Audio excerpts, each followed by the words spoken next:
के सामने लगे मोदी के नारे, जय श्री राम और बाबा बागेश्वर के नारे भी लगे। कड़ी मशक्कत के बाद उप मुख्यमंत्री पहुंचे सभा स्थल। तेली साहू महागठबंधन ने भेजा सीएम को मांग पत्र, पिछड़ी जातियों के आरक्षण लाभ और अधूरे वादों को पूरा करने की मांग।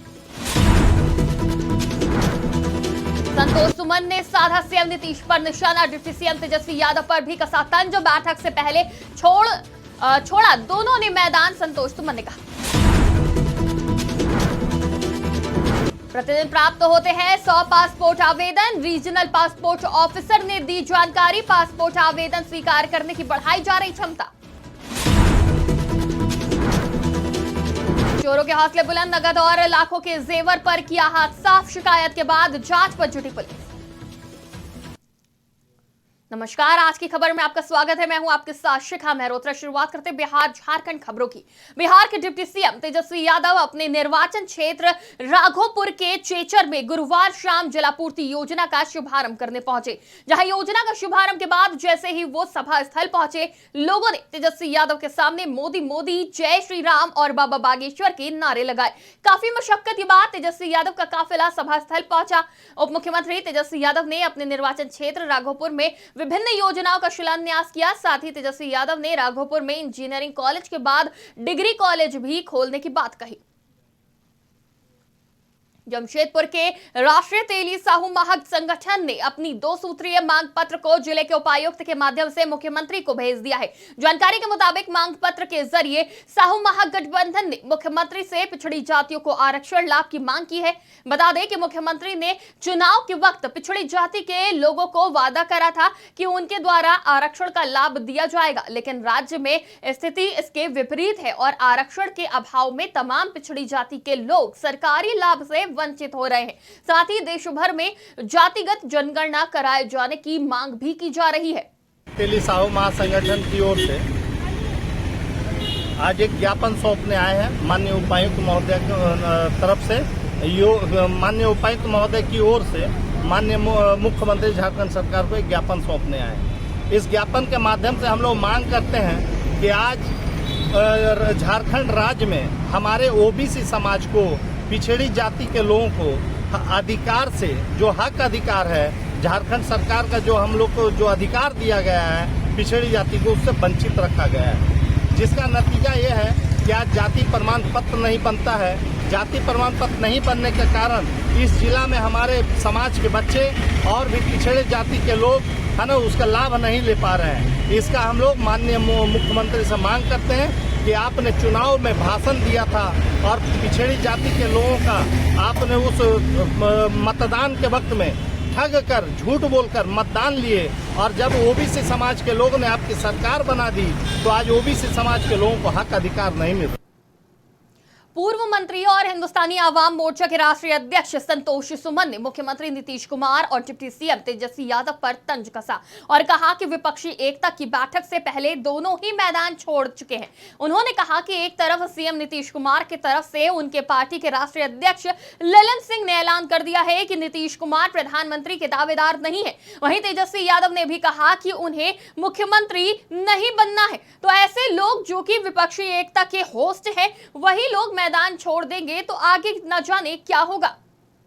होस्ट है, वो होस्ट ही मैदान छोड़ के भाग गए हैं कि हम प्रधानमंत्री कैंडिडेट नहीं हैं।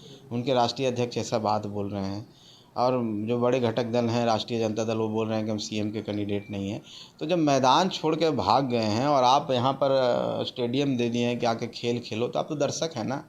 अब दर्शक बन करके कोई खेल खिला लेना ठीक है, ऑर्गेनाइजर होता है, काम करता है, लेकिन 17-18 पार्टी है, 22 पार्टी है, जितनी भी पार्टियां आ रही है पता नहीं मुझे, सबकी अलग अलग विचारधारा है और एक नेता खोजने के लिए आ रहे हैं। एक नेता है कि इस्टेब्लिश है, जिसका नाम नरेंद्र मोदी है, जो 9 सालों से इस देश में प्रधानमंत्री के रूप में है और आने वाला 24 में भी एक सशक्त उम्मीदवार है, एक मजबूत उम्मीदवार है और लोग उन पर विश्वास करते हैं। हम सर्वे भी देख रहे हैं, बहुत सारे चैनलों का सर्वे देख रहे हैं, सबसे ज़्यादा उन्हीं का आता है। तो एक उनके सामने एक नेता खोजने की बात चल रही है और उसमें लॉटरी होना है, जिसका नाम आ जाएगा वो नेता हो जाएगा, सब उसको मान लेंगे। तो एक खोजने की क़यामत हो रही है और एक ऑलरेडी है। तो हम समझते हैं कि एक मजबूत दावेदार जो अभी हैं और हमारे राज्य देश में प्रधानमंत्री के रूप में हैं, उनके सामने एक अच्छा चेहरा खोजा जाए। हम उनको शुभकामना देते हैं कि वो चेहरा मिले जो आप पासपोर्ट ऑफिस में औसतन प्रतिदिन 100 आवेदन प्राप्त होते हैं। आवेदन की दृष्टि से जमशेदपुर रांची के बाद दूसरा सबसे बड़ा सेंटर है।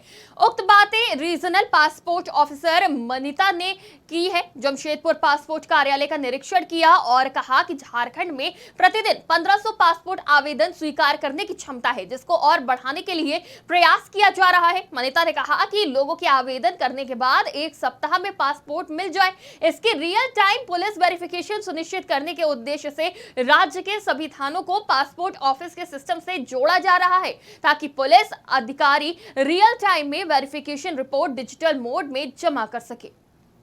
पासपोर्ट कार्यालय रांची एक कार्यशाला का आयोजन कर रहा है कोल्हान रेंज के सारे पुलिसकर्मी। इसमें आपके पश्चिमी सिंहभूम, पूर्वी सिंहभूम और सरायकेला खरसावां डिस्ट्रिक्ट को कवर किया जा रहा है। जो एजेंडा है वो एजेंडा ये है कि पासपोर्ट रिलेटेड जो पुलिस सत्यापन है उसके समय को कितना जल्दी कितना ज़्यादा कम किया जा सके और इस प्रोसेस को जितना ज़्यादा स्मूथ।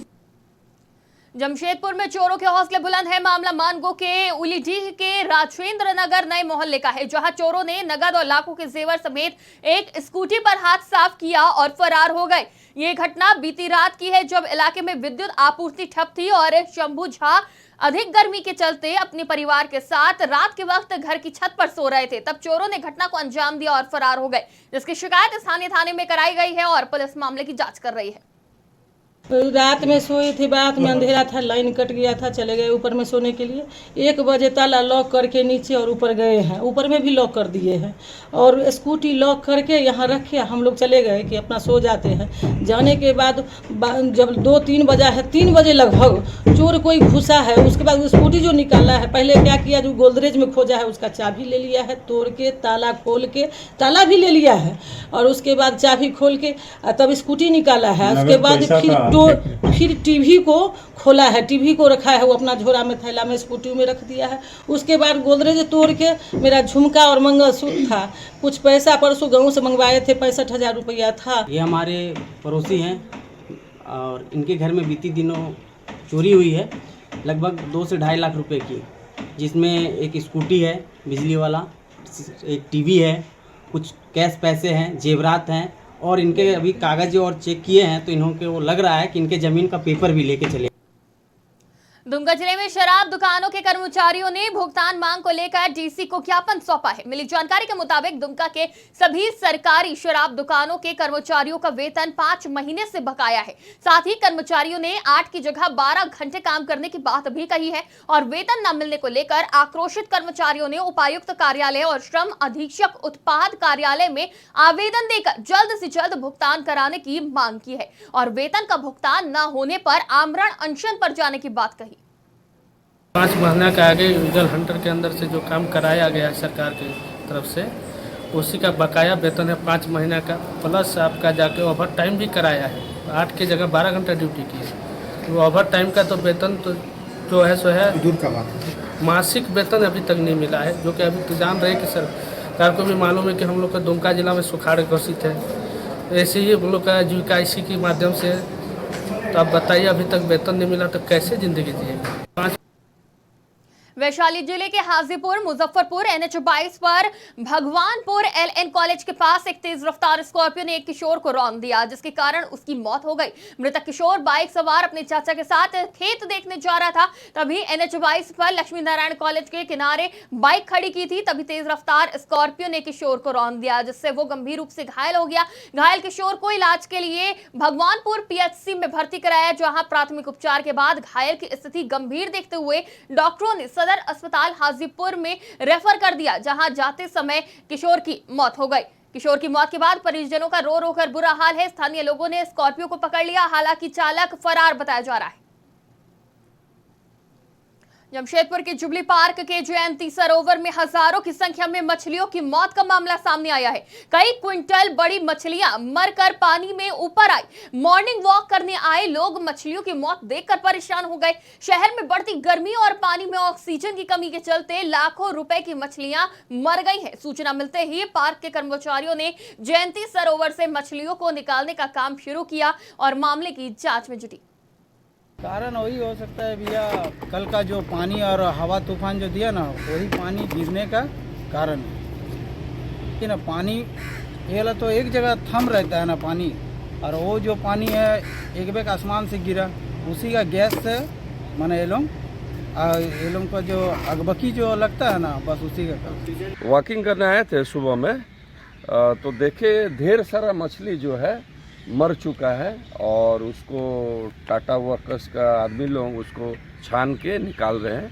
काफ़ी बड़ा बड़ा, मतलब मान के चलिए कई 20 किलो 25 किलो 30 किलो का भी मछली, और ढेर सारा मछली मर चुका है। हल्की बारिश हुई है, उसको एसिड रेन बोलते हैं, उसका वजह से गर्म ठंडा कारण से मछली।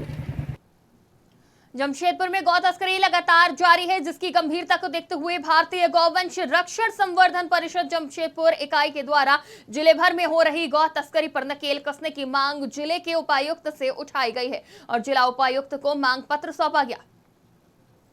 हम लोग यहाँ पे 31 गौ रक्षा से 20% गौ रक्षा, अभी हाल में ही इन लोगों का 29 तारीख को बकरीद है, तो उसमें ये लोग लेके अब गौ हत्या गौ मांस का जो है ज़्यादा प्रचलन इन लोगों के अंदर है। गौ कशी करवाते हैं और दूसरे शहरों से गौ मांस का आयात करते हैं।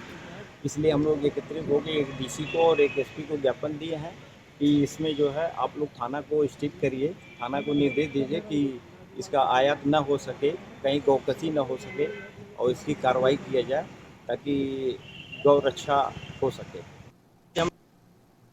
सीएम नीतीश कुमार ने हिंदुस्तानी आवाम मोर्चा के संरक्षक व पूर्व सीएम जीतन राम मांझी पर भाजपा की जासूसी करने का आरोप लगाया है। उन्होंने कहा कि जब वो महागठबंधन में थे तब भी बातें होती थी, वो भाजपा खेमे को पता चल जाती थी। नीतीश कुमार ने कहा कि यही कारण था कि जीतन राम मांझी को उनकी पार्टी के साथ मर्ज करने को कहा गया था, लेकिन वो नहीं माने। उन्होंने कहा कि हम पार्टी मर्ज नहीं करेंगे। साथ ही नीतीश कुमार से जब लोकसभा चुनाव पहले कराने वाले बयान पर सवाल पूछा गया तो उन्होंने भाजपा पर तंज कसते हुए कहा कि जिसके हाथ में बहुमत होता है वो कभी भी चुनाव करा सकता है और भाजपा को इस बात का भय है कि वो जो विपक्षी एकता की बैठक हो रही है उससे उसको नुकसान होगा। इस कारण वो अपने नुकसान से बचने के लिए चुनाव पहले करा ले तो कोई बड़ी बात नहीं होगी, इसलिए मैंने ऐसा कहा।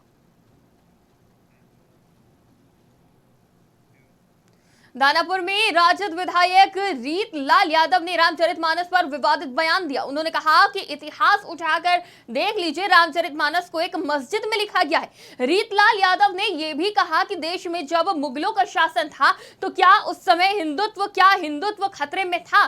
दरअसल भाजपा पर प्रहार करते हुए रीत लाल यादव ने ये तमाम बातें कही हैं और कहा कि भाजपा केवल एक दूसरे को लड़ाने के रणनीति पर काम करती है। हिंदुत्व रात एक दूसरे को लड़ाने के फेर में आप पड़े हुए हैं, कब तक चलेगा ऐसा। एक समय जब आया था तो आप याद कीजिए, राम मंदिर के लोग चर्चा करता है, तो रामचरितमानस जो लिखा गया तो आपको याद होगा कि एक मस्जिद में लिखा गया था। इतिहास उठा के देखिएगा, उस वक्त हमारा हिंदुत्व खतरे में नहीं था। मुगल साम्राज्य जब इतना दिन राज किया तो उस दिन हमारा हिंदुत्व खतरे में नहीं था। जब पूरे हिंदुस्तान में नहीं और ऑल ओवर कंट्री में जब मुसलमान की 11 साल की बेटी भागवत कथा की जब अपने आप में शील्ड जीतती है, टॉपर आती है, उस वक्त कहाँ थे लोग देखने वाले? उस वक्त कोई कहने वाले नहीं थे कि मुस्लिम की लड़की आज भागवत कथा का जो एक दूसरे के बीच में प्रचार किया और उसको अपने आप में जो ग्रहण किया है, उससे भी बड़ा लोग है, उससे भी तो लोगों को सीख लेना चाहिए। राजद विधायक रीतलाल यादव के द्वारा मस्जिद में रामचरितमानस लिखे जाने के विवादित बयान पर भाजपा ने पलटवार किया है। प्रदेश भाजपा के प्रवक्ता अरविंद कुमार सिंह ने राजद और जेडीयू दोनों पर तंज कसा और कहा कि हम सबको तो नहीं जानकारी है कि कहीं कोई मस्जिद में बैठकर रामचरितमानस लिखा गया है, लेकिन लगता है कि जब से मुख्यमंत्री नीतीश कुमार राजद सुप्रीमो लालू प्रसाद यादव के चरवाहा विद्यालय में एडमिशन लिया है तभी शायद यह लिखा गया होगा। या डिप्टी सीएम तेजस्वी यादव इसके हेडमास्टर होंगे तब लिखा गया होगा। सभी जानते हैं कि रामायण और रामचरितमानस किसने और कहां लिखा है और क्या कुछ कहा, अब भी सुनिए।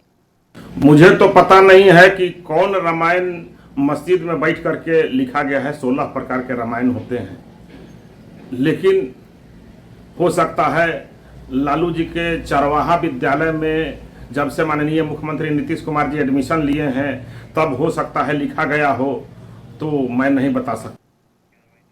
बिहार झारखंड की खबरों में फिलहाल इतना ही। देश और दुनिया की तमाम खबरों के लिए देखते रहिए आज की खबर।